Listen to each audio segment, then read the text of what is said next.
મિત્રો, આવાકાડોનું નામ તો તમે સાંભળ્યું જ હશે. હવે આ આવાકાડોની ખેતી સફળતાપૂર્વક ગુજરાતમાં થઈ રહી છે. જી હા મિત્રો, ખેતીમાં વિચાર નવો હોય અને મહેનત સાચી દિશામાં હોય તો એ પ્રયોગ ચોક્કસથી સફળ થતો જ હોય છે. તો ચાલો આપણા આગલા અહેવાલમાં આપણે ગોધરાના એક મહિલા ખેડૂતને મળીએ, જેમણે આ દિશામાં મહેનત કરી અને નવતર પ્રયોગને સફળ કરી બતાવ્યો છે.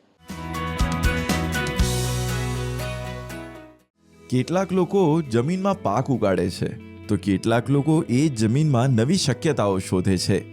ગોધરાના નિવૃત્ત આચાર્ય ગીતાબેન બારોટે એવોકાડોનો એવો જ એક સફળ પ્રયોગ છારિયા ગામમાં પોતાના ખેતરમાં કર્યો છે. ખેતી તેમનું પરંપરાગત ક્ષેત્ર નહોતું, છતાંય કંઈક નવું કરવાની જિજ્ઞાસાએ તેમને આગળ વધાર્યા. પતિના અવસાન પછી જવાબદારીઓ વધી છતાંય તેમણે આ પ્રયોગને અટકવા દીધો નહીં અને સતત કાળજીથી આજે તેમને એવોકાડો ફળ મેળવવામાં અકલ્પનીય સફળતા મળી છે. એક દિવસ અને આંબા કરતા હતા, કારણ કે આંબા તો પંચમહાલમાં દરેક જગ્યાએ થાય છે. એક દિવસ મારા જમાઈ ત્યાં આવ્યા તો મને એમણે એક સજેશન આપ્યું કે તમે અહીંયા એવોકાડો કરો. ત્યારે મને પોતાને એવું થયું, મેં એમને કહ્યું કે ના અહીંયા તો થાય જ નહીં, આ તો મેક્સિકોનું ફ્રૂટ છે અને આપણા માટે ગુજરાતમાં બહુ ઓછી જગ્યા ઉપર મેં સાંભળ્યું છે કે થાય છે.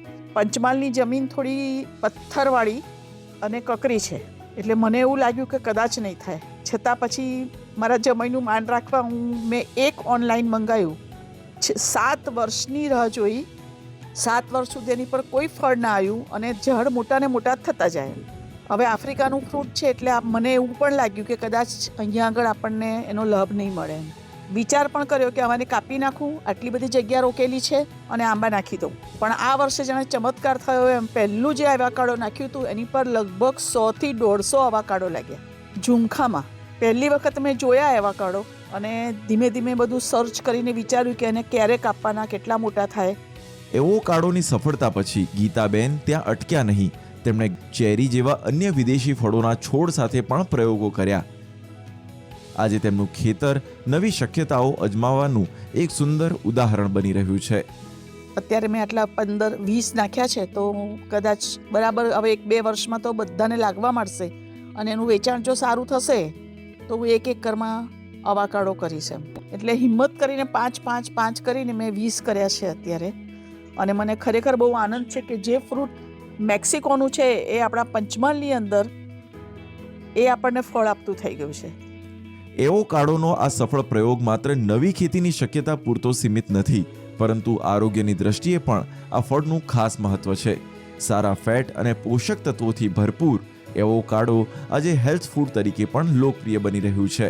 જે ડાયાબિટીસના દર્દીઓ છે, જેને હાઇપરટેન્શન છે, જેને હાર્ટના પ્રોબ્લેમ્સ છે, એવા લોકોએ ખાસ આ ફ્રૂટ્સ ખાવું જોઈએ, કારણ કે સુગર ના હોવાથી એ ડાયાબિટીસ કંટ્રોલ કરે છે. બીજું એમાંથી પોટેશિયમ મળે છે, એ પોટેશિયમ આપણા બીપીને કંટ્રોલ કરે છે, એટલે કે હાર્ટબીટ પણ વધતા નથી. બીજું ખાસ કે જે વુમનને પ્રેગ્નન્સી રહી છે એ પ્રેગ્નન્ટ વુમને આ એવોકાડો ફ્રૂટ્સ ખાસ ખાવું જોઈએ, કારણ કે એમાં એક પ્રકારનું જે તત્વો હોય છે કે જે પ્રેગ્નન્સી દરમિયાન જરૂરી છે એ સૌથી વધારે પ્રમાણમાં આમાં મળે છે. આમાં શુદ્ધ ફેટ મળે છે કે જે શરીરને કોઈ પ્રકારનું નુકસાન કરતું નથી. એટલે અને આ ફ્રૂટ્સ ખાવાથી આર્થરાઇટિસ, કે જેને આપણી સાદી ભાષામાં વા કહેવામાં આવે છે, એ વાના દર્દીઓ માટે પણ આ ફ્રૂટ્સ ઉપયોગી છે, કારણ કે એની અંદર શુદ્ધ ફેટ છે, પ્રોટીન નથી, સુગર નથી અને એ વાને પણ દૂર કરે છે. આમ આ ફ્રૂટ્સ ઘણા બધા પ્રકારના રોગોની અંદર સહાયરૂપ થાય છે. હાર્ટના ડિસીઝમાં પણ સહાયરૂપ છે. સાથે સાથે આનો મુખ્ય ઉપયોગ કોસ્મેટિકમાં ખાસ થાય છે કે સ્કિનમાં જો એ એવોકાડો ઓઇલનો ઉપયોગ કરવામાં આવે તો એ ઓલિવ ઓઇલ જેવું છે. એ ઓલિવ ઓઇલનો જે ઉપયોગ છે એના કરતાં પણ સારો ઉપયોગ આ એવોકાડો ઓઇલનો થઈ શકે છે. ફિટનેસ ઇન્ડસ્ટ્રીઝમાં મોસ્ટલી ડાયટ અને હેલ્ધી ફૂડ પર ફોકસ કરતા હોઈએ છીએ, માઇક્રોન્યુટ્રિયન્ટ્સ પણ કાઉન્ટ કરતા હોઈએ છીએ. એવી જ રીતના એવોકાડોને પણ અમે ઘણી બધી વખત એડ કરતા હોઈએ છીએ. તો એ એવોકાડો ગોધરા અને પંચમહાલની ધરતી ઉપર મળી રહ્યું છે અને સારા ભાવમાં પણ મળી રહ્યું છે. ગીતાબેનનો આ સફળ પ્રયાસ બતાવે છે કે જિજ્ઞાસા જીવંત હોય તો નાનો પ્રયોગ પણ એક દિવસ મોટી પ્રેરણા બની શકે છે. ગુડ ન્યૂઝ ગુજરાત માટે ગોધરાથી નિકુંજ પટેલનો રિપોર્ટ.